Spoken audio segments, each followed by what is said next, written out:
एका गावात महात्मा आले. संत प्रारब्ध बदलू शकतात बरं, देवाला नाही प्रारब्ध बदलता येत. देवाला जर प्रारब्ध बदलता आलं असतं तर तो बिना चपलाचा काऊन फिरला. तुम्ही आता जिला वाटे लावले माझ्या लक्ष्मी मातेला, जी कमळावर उभी आहे, तिला जर प्रारब्ध बदलता आलं असतं तर ती 6 महिने 26 दिवस दगड उशाला घेऊन, नाही राक्षसनीच्या तोंडाचा वास घेत का बसली. 6 महिने 26 दिवस आणि बाकीचे महिने 14 महिने 27 दिवसातले फक्त 6 महिने 26 काढे.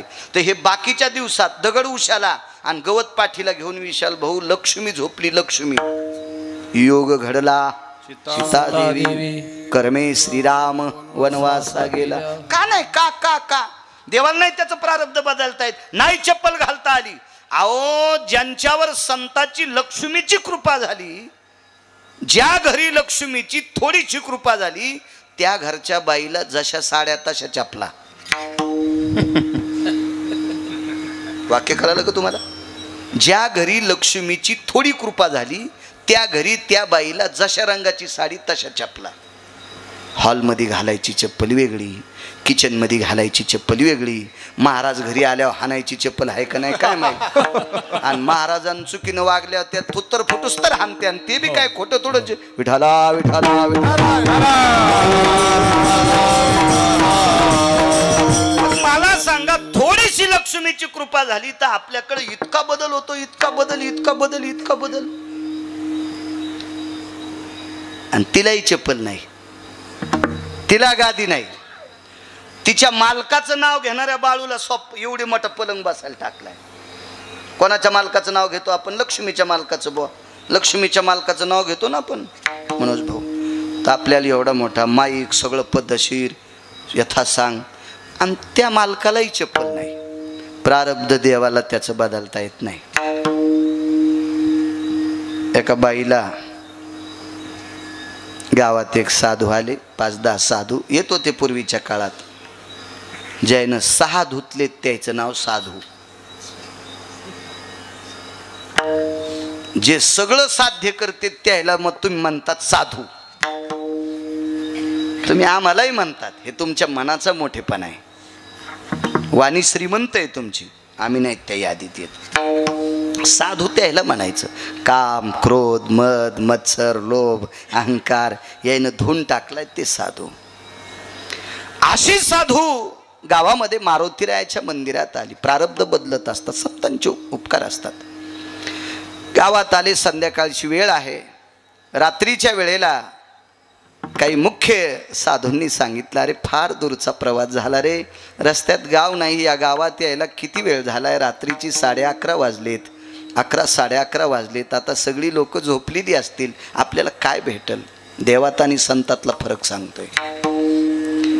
पण काही महाराजासोबत अशी काही माणसं येतं की त्यांच्यामुळं महाराज मोठा होतो. महाराजानं कमीपणा आणायचा नाही बरं. आणि असे काही माणसं येतं की महाराज त्याच्यामुळे भ्रष्ट होतो. अशा 14 व्याख्या आता.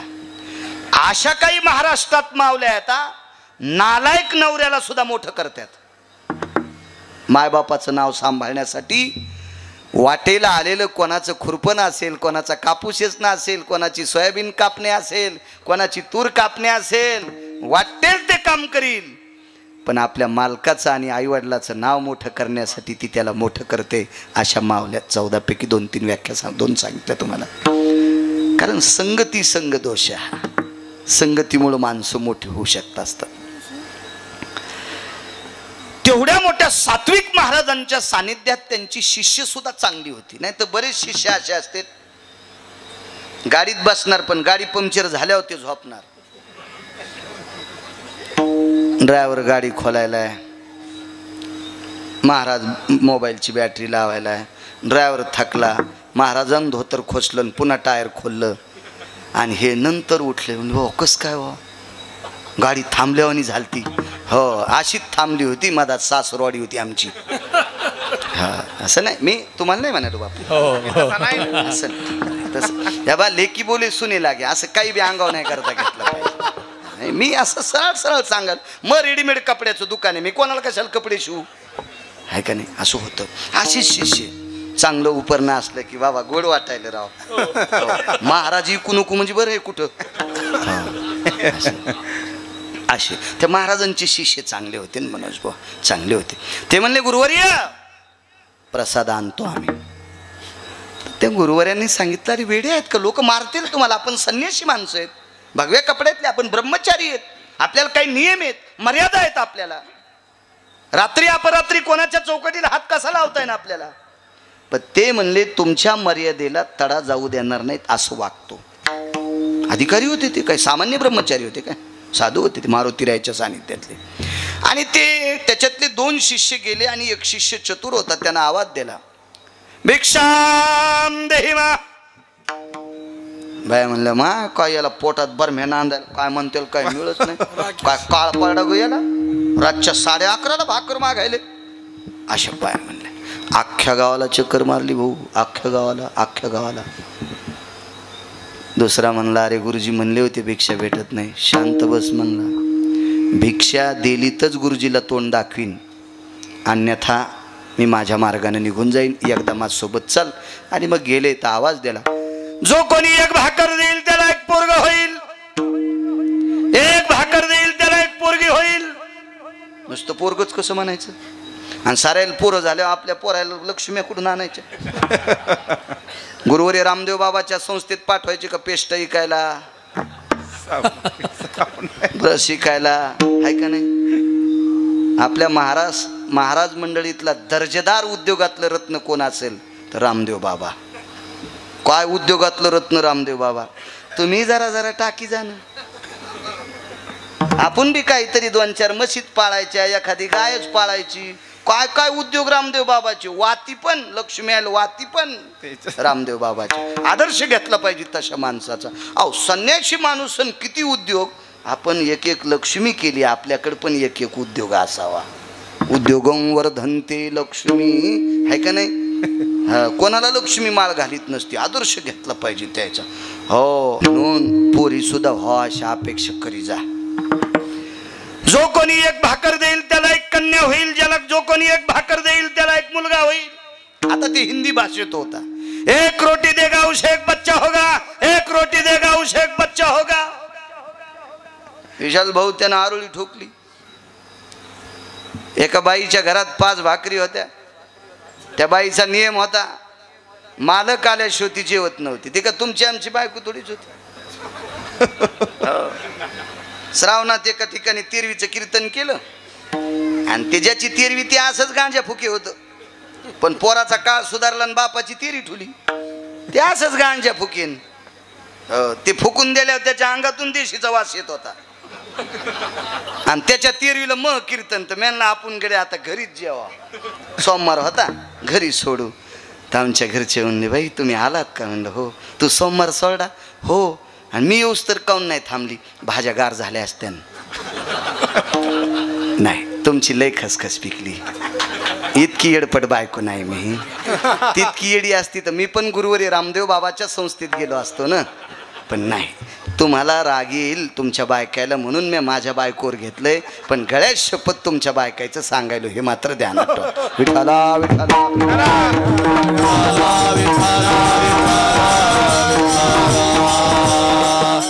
तुमच्या आमच्या बायका येतोय.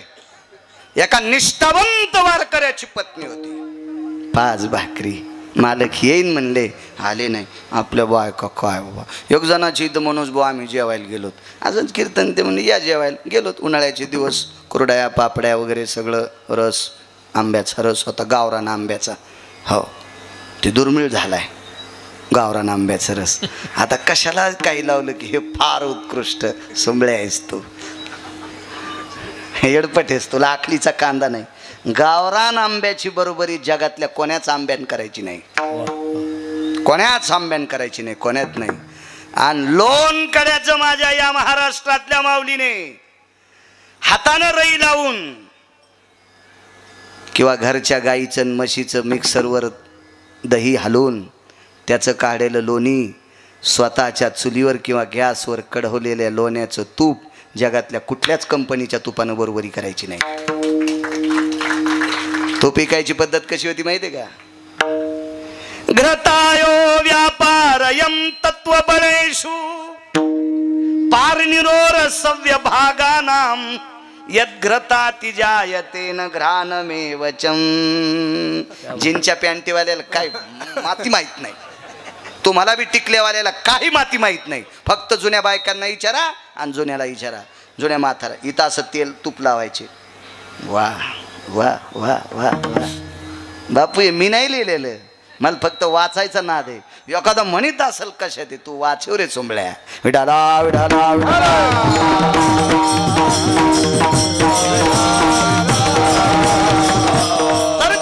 दर्जेदार काय सांगत होतो? हा, जेवायला गेलो होतो आम्ही. घरच्या गावरान आंब्याचा रस होता. आम्ही जेवलोत मस्त छान पद्धतशीर. जवळच कीर्तन मनोज बुवा, मग आता इथे कीर्तन करून असंच पुढं जायचं आंबा जोगायला. तिथंच आराम केला. म्हणलं आता ताई तुम्ही जेवा बरं, आमचे जेवण झालेत बसा. नाही महाराज तुम्हाला वाटेल. म्हणलं बाई तुम्ही जेवा, मला उशिरा जायचंय. मग ती बाई, त्या बाईन स्वयंपाकाला 2-3 शेजारनी बोलील, त्या 4 जण जेवायला बसल्या. मी बाहेर गेलो. असा दारातून जाता जाता पाहिलं स्वयंपाक घराकडं, तर 4 जेवायला बसल्या. आणि जिच्या इथं आम्ही जेवलोत का तिच्या ताटात भजेत नव्हते. तर मी यजमानाला म्हणलं आम्हाला थोडे कमी वाढे असते तरी जमलं असतं, तुमच्या मंडळीच्या ताटात भजे नाहीत. नाही म्हणले महाराज ती आता खात नाही. म्हणलं का? ती तळतानाच खाती.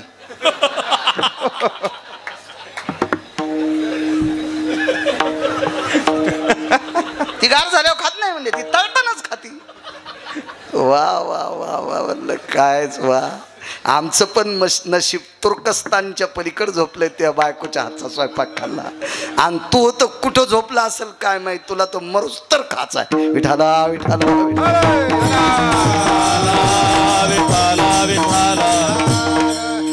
सात्विक बाई खिडकीचं दार काढलं, पाहलं. महाराज थांबा, महाराज थांबा. पदर सावरला, कपाळावर सुंदर अशी कुंकवाची चिरी होती. आज कसे कपाळ शोभिवंत दिसायले त्यांचे बघा ना. महालक्ष्मीच्या निमित्तानं कवत नाही, टिकल्यावर का पण एक बोट कुंकाचं लावलंय. असंच तुम्हाला वाटू द्या, गिरगावच्या बाळ्याची शपथ आहे. टिकली लावा, मी नाही म्हणणार तुम्हाला कुंकू लावा, टिकली लावा. पण रोज टिकली लावल्याच्या नंतर लाकडाच्या बगव्यामध्ये ठेवलेल्या कुंकवाचं बोट टिकलीवर लाई जा. देवतरुयाम यतुलसी यत सर्वा पवित्रो भयजाया यत सर्वातिथिं कुंकुमार्जितं नैवं गांजाकसं लिखितं वेदाति मंत्रशक्ति भयव्याप्ति हो सर्वो ललाटं प्रपटले अर्जिवतं कुंकुमा सर्वस्थिता विलेपन सर्व सौभाग्यप्रदायिनी. हे कशासाठी? हे काय हे डोके गोळ्या संपलेल्या लोकांनी दिले काय? किती सुंदर कपाळ दिसते आज, किती सुंदर किती सुंदर. त्या टिकली का लाविनत, पण कुंकवामध्ये बोट बुडवायचं. समर्पितम देवतरु, हा म्हणजे तुलसी. एक बोट तिकडं करायचं आणि दुसरं बोट बुडवून, किंवा आपल्या घरामध्ये आपल्या सासूबाई आपल्या आजीबाई सुवासिन जर गेल्या असतील तर त्यांचं नाव घेऊन बगव्यात बोट घालून आपल्या कपाळाला लावायचं. कारण मालकाच्या अगोदर जाणारी स्त्री चंद्र सूर्य आहे तोपर्यंत ती सौभाग्यवती असते. चंद्र सूर्य आहे तोपर्यंत. त्याचे खूप शास्त्रात दंडक आहे. सुंदरशी कपाळावर कुंकवाची चिरी होती. आवाज दिला, महाराज. भाकरीचं टोपलं घेतलं,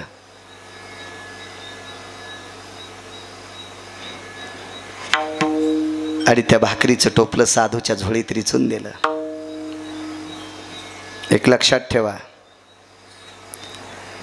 आपल्याकडे पेरणी झाली म्हणत नव्हते, वाहडी म्हणत होते.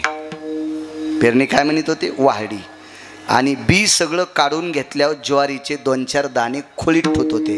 2-4 दाणे खोळीत ठेवत होते. खोळ कधीच रिकामी ठेवत नव्हते. बगवं जर सुतक पडलं असेल तरच बगवं धुवायचं, आणि बगवं कोरडं झालं की लगेच त्याच्यात कुंकू टाकायचं. बगव्यातलं कुंकू झालं म्हणायचं नाही, वाटलं म्हणायचं. असा शास्त्राचा सिद्धांत. आणि जुन्या बायका टोपल्यातल्या भाकरी दुरडीतल्या देत असताना नवऱ्याला जरी भाकरी वाढायची असेल विशाल भाऊ, तर दुरडी रिकामी करून कधीच वाढीत नव्हत्या. त्या भाकरीचा थोडासा तुकडा दुरडीत टाकायचा आणि मग नवऱ्याला मालकाला भाकरी वाढायची, म्हणजे भाकरीचं टोपलं रिकामट होत नव्हत्या. आपल्याकडे पद्धत आहे. नवरात्रीमध्ये गोंधळी दादा जर आपल्याकडे आला, वासुदेव जर आला, मार्गशीर्ष महिन्यामध्ये वासुदेव आला, चैत्र महिन्यामध्ये पांगुळ आला, तर त्याला ज्या वेळेला आपली माऊली, शेतकऱ्याची माऊली ज्या वेळेला ज्वारी तांदूळ देते का, त्यावेळेला त्याच्यातले 2-3 तांदूळ तिच्या ताटात टाकीत असतो, ज्वारीचे दाणे टाकीत असतो, रिक्त पात्र ठेवत नसतात. हिनं सगळं टोपलं, महात्म्याच्या झोळीत रिचवलं. भाकरी 6 होत्या. बसू द्या बसू द्या बसू द्या बसू द्या, बस बस बाळा बस. इतकं एवढ्या वेळ कसं उभं राहील ते. 5-7 भाकरी होत्या. ती रिकामं कसं ठेवायचं म्हणून त्याच्यातली एक भाकरी बाईच्या टोपल्यात वापस केली. भाकरी 5 होत्या. दादा 5 भाकरी होत्या नेल्या. काय भाजी कालवण असेल, कोरड्यास असेल. कोरड्यास हा संप्रदायातला शब्द आहे. कोरड्यास हा ग्रंथातला शब्द आहे, ग्रंथातला. पण हल्ली म्हणण्याची पद्धत आहे, काय भाजी केली, वरणाला भाजी कशी म्हणतो. हो, वरणाला भाजी कशी म्हणता येईल.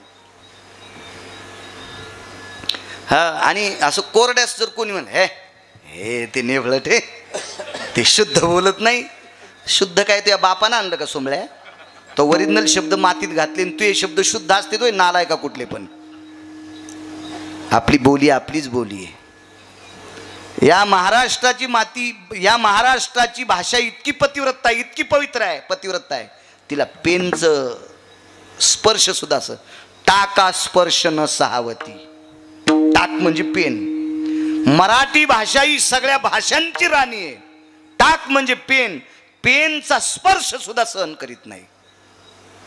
माडी, माडी आणि मा शब्दावर पेन आदळा. कोणी एका बला माडीवरी कुमकुमम नारजवा निर्धारी. पेनचा टिपका आदळा कोणी एक आबला मांडीवरी. किती शब्दाचा अनर्थ आहे. माडी आणि मांडी, एक पेनचा टिपका दादा, एक पेनचा टिपका सहन करीत नाही. इतकी पवित्र भाषा मराठी भाषा आहे. आपली शब्द आपलं सांभाळा, आपलं आपलं सांभाळा. आई शब्दाचा दर्जा किती, बाबा शब्दांचा दर्जा किती, दादा शब्दांचा दर्जा किती, तात्या शब्दांचा दर्जा किती, अण्णा शब्दांचा दर्जा किती, भाऊ शब्दांचा दर्जा किती, नाना शब्दांचा दर्जा किती. आबासाहेब, दादासाहेब, नानासाहेब, का काय दर्जेदार शब्द आहेत. इतके मोठे दर्जेदार शब्द सांभाळायचे. काय असेल ते कालवण, कोरड्यास चटणी भुरकी काय असेल ते देऊन टाकलं. मारुतीरायाच्या मंदिरात दरबारात तो प्रसाद वाढला आणि तृप्तीचा ढेकर दिल्याच्या नंतर त्यांच्यातले मोठे अधिकारी महात्मे होते. त्यांनी सांगितलं, बाळा पाठीवर थाप टाकली, काय बोलतो तसं वागतो रे. अरे कोणी दिला हा प्रसाद, कोणी दिलाय, कोणी दिलाय. महाराज आनंद ज्या वेळेला असा गळ्याला येतो का, त्यावेळेला एखादा शब्द तोंडातून पडत असतो. महाराजांनी खूप वर्णन स्तुती केल्याच्या नंतर त्याच्या तोंडातून एक शब्द पडला, गुरुवर्य भाकरी फुकट आणलेल्या नाहीत. भाकरी फुकट आणलेल्या नाहीत. आता मला असं वाटतंय गुरुजींना राग एका गोष्टीचा आला की त्या गुरुजींनी पैशाला कधी हातच लावला नव्हता, कारण त्यांचं लग्न झालेलं नव्हतं. त्याच्याकरता त्यांना पैशाचा काही संबंधच नव्हता. मागणं पुढं फुफुटा उडं. मी त्यांचं सांगतोय, त्यांचं. आताच्या बाबतीत नाही. आता पैसा सुटलाय कोणाला नाही, त्या सुटली द्रव्यालोभ माया भस्मदंड छाया तरुवराची. भस्मदंड छाया तरुवराची. नाही त्या सुटली द्रव्यालोभ माया भस्मदंड छाया तरुवराची. भस्मदंड छाया तरुवराची. नाही त्या सुटली द्रव्य लोभ माया. लग्न कर नाही तर नको कर, किंवा आयुषा कोणी दावा हे जया नावडे कन्या पुत्र घोडे दाराध. नाही नाही, मॅच बंद केलं हे इस्तू लाईन म्हणून. विठाला विठाला विठाला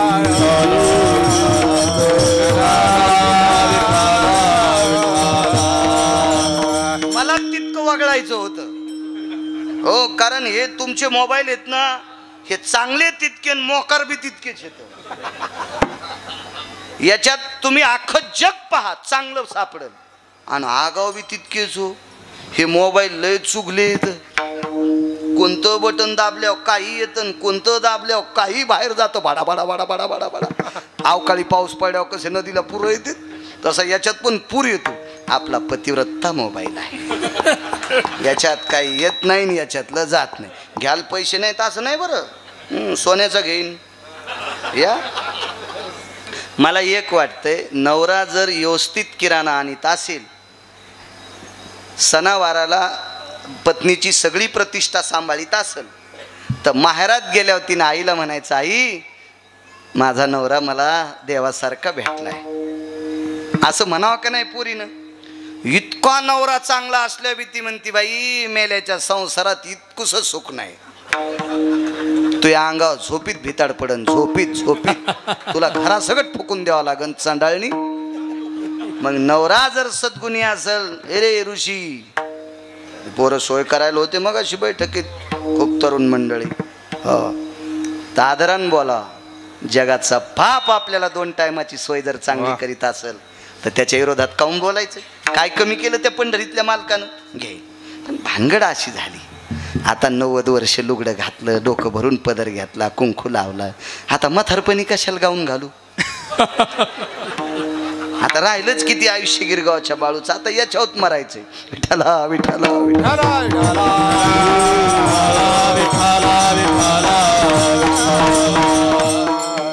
फुकट भाकरी नाही आणलं, पैसे नव्हते. गुरुवारे म्हणले, काय दिलंस. एखाद्या घरी चोरी करून विकत आणलं की नाही. नाही, एका भाकरीला एक मुलगा कडेल दिवशी तोंडात आणली. गुरुवारी चुकलं नाही काय, त्या बापाच्या घरचं जात होतं म्हणे. एक भाकर देईल तिला 25 पोरं होईल म्हणायला पाहिजे होतेस. हा काय, तो बँकेतला अकाउंट जोड लागलं का. त्याच्या कशाचे अकाउंट आले त्याला. ते बैता पाणी फिरता साधू, जिथं मुक्काम करतील ती त्यांचं गाव. निघाले पुढं, करतल भिक्षा मागणारी लोक होती ती. ठीक आहे म्हणले. कालांतरानं त्या गावात देवर्षी नारद आले. प्रारब्ध बदलायची ताकद संता, त्याच्यावर बोलतोय. देवर्षी नारद आले, लेकरं खेळत होते. नारदाने विचारलं, आई साहेब कोणाची आहेत. माहेत नारदा, माझे आहेत. तर नारदानं कौतुकानं पंढरपुरातल्या मालकाला एके दिवशी सांगितलं होतं, देवा मी त्या गावातून येत असताना ती बाई माझी फार आदर आतिथ्य पाद्यपूजा करते, माझ्या जेवायला प्रसाद देते. त्या बाईच्या दारात तिचा पाळणा हलावा. तर भगवान पांडुरंगानं सांगितलं, तिच्या नशिबात 7 जन्म नाही. नारद शांतच होते. तर नारदानं सहज विचारलं, बाई कोणाचे आहेत. मायेचे आहेत. नारदा जेवा. नाही म्हणले, जेवा नाही, पंढरपुरातल्याची पाहतो म्हणजे सोय. आता उभेत नाही राहिले नारद, पंढरपुरापासून पळतच. भगवान हादरले, देवा खाली या. भगवान म्हणले, नारदा सांगा. भगवान खाली उतरले, नारदाला प्रणाम केला. देव मोठ्याला प्रणाम करत होते. हो, नारद भगवंताच्या अंतकरणातले लोक आहेत. हो, एकदा एखाद्याला खोटं वाटन. एके दिवशी उद्धव वैकुंठात गेले. तर उद्धवाला कधी पण वैकुंठ उघडं होतं, पण भगवान ज्या वेळेला पूजेला बसायचे का त्यावेळेला उद्धवाला प्रवेश नव्हता. आईसाहेब थांबायच्या किंवा गरुड थांबायचे. नारद आले त्यांना प्रवेश नाही, उद्धव आले त्यांना प्रवेश नाही. कोणी महाराज येऊ ती देवपूजा करेपर्यंत प्रवेश नाही. मग एके दिवशी नारदाने, उद्धवाने, अजून काही लोकांनी एक अशी मीटिंग भरवली. देवपूजा करत असताना आईसाहेबाला न जुमानता मधात प्रवेश केला. तर नारदाच्या मूर्तीवर अभिषेक चालू होता. अभिषेक चालू होता नारदाच्या मूर्तीवर. उद्धवाच्या मूर्तीला चंदन लावित होते. त्यावेळेला नारदाला आणि उद्धवाच्या लक्षात आलं, एवढ्या वेळात आपल्याला प्रवेश नाही. याचं एकमेव कारण आहे, भगवंत आपली पूजा करतोय. देवाला संत आवडतात संत.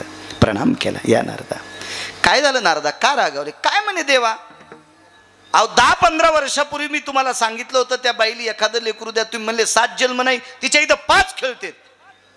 तर भगवान म्हणले, नारदा त्या बाईचं प्रारब्ध बदलायची ताकद माझ्यात नाही. त्या बाईला विचारा ना, तुला 5 लेकरं कोणाच्या कृपेने? तिने सांगितलं एक साधू आले. मग नारदा, तुम्ही जर कृपा केली असती तर चंद्र सूर्य येतोपर्यंत तिचा वंशवेल कशी खुरडी असती. ही तुमच्यातली ताकद, प्रारब्ध बदलायची ताकद संतात आहे. मग संतांचे जर उपकार झाले ना तर माणूस इतका उंच जाऊ शकतो. एक मुद्दा तुमच्या पुढे मांडतोय. विठाला विठाला विठाला, एकच मुद्दा ऐका. वाल्या नावाचा व्यक्ती, मला असं वाटतंय माझ्या माईंनो, मावल्यांनो, सात्विक, सदाचारी, पुण्यशील या भारत देशातली संपत्ती म्हणजे या देशाची स्त्री आहे. राज्यराणी व संपत्ती या देशाची स्त्री आहे. या देशातल्या सर्व सात्विकांना 9 महिने पोटात ठेवून प्रसवणाऱ्या तुम्ही आहात. रत्न आहात तुम्ही, रत्न या देशातलं, रत्नांना जन्म देणाऱ्या महारत्न आहात.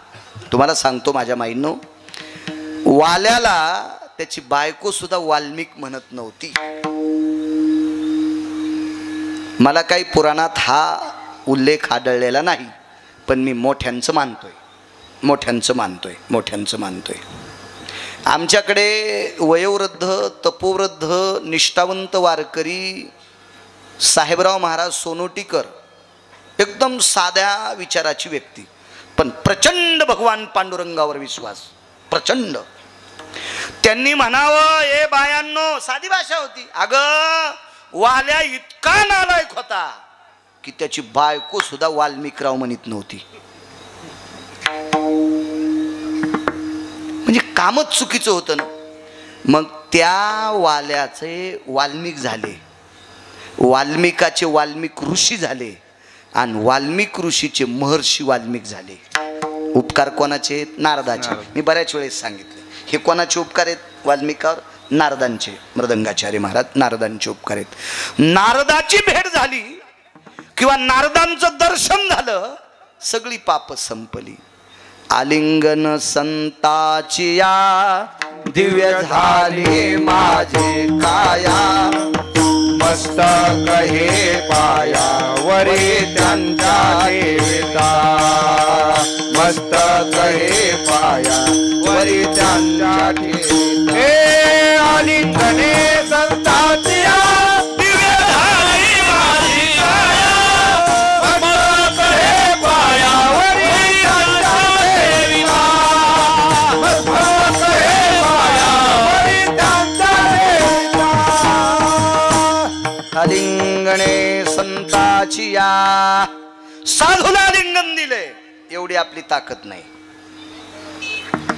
मस्तक हे पाया, त्यांच्या पायावर आपलं डोकं ठेवा इतकं पवित्र नाही. पण संत जर रस्त्यानं जात असतील आणि वारं सुटलं, त्यांच्या पायाची धूळ जर अंगावर आली तर वासनेचे बीज जळून. पण वाल्या किती नशीबवान, नारदाचे पाय सापडल्याबरोबर पायावर डोकं ठेवलं दादा, आणि नारदाने उचलल्याबरोबर वाल्याला आलिंगन दिलं. सगळी कायाच दिव्य झाली, शरीर दिव्य झालं, दिव्य शरीर झालं, दिव्य. महर्षी वाल्मिक, नुसते महर्षी नाही, या जगातले आद्य कवी कोण आहेत? कवी वाल्मिका सारिखा मान्य ऐसा. काय सांगू आता संतांचे उपकार, काय सांगू, किती उपकार आहेत संतांचे. कवी वाल्मिका सारिखा मान्य ऐसा. आद्य कवी आहेत वाल्मिक ऋषी, फार मोठे कवी, प्रचंड विद्वान. काय कवी, कवित्व. रामायण ग्रंथ लिहिला, रामायण ग्रंथ लिहिला. आणि काय प्रभूचं चरित्र, काय मर्यादा पुरुषोत्तम प्रभू रामचंद्राचं चरित्र, किती चरित्र, किती चरित्र, किती चरित्र. वाह वाह वाह वाह वाह. हा ग्रंथ किती गोड आहे, का याच्यातला भाव किती श्रेष्ठ आहे, हे तपासण्यासाठी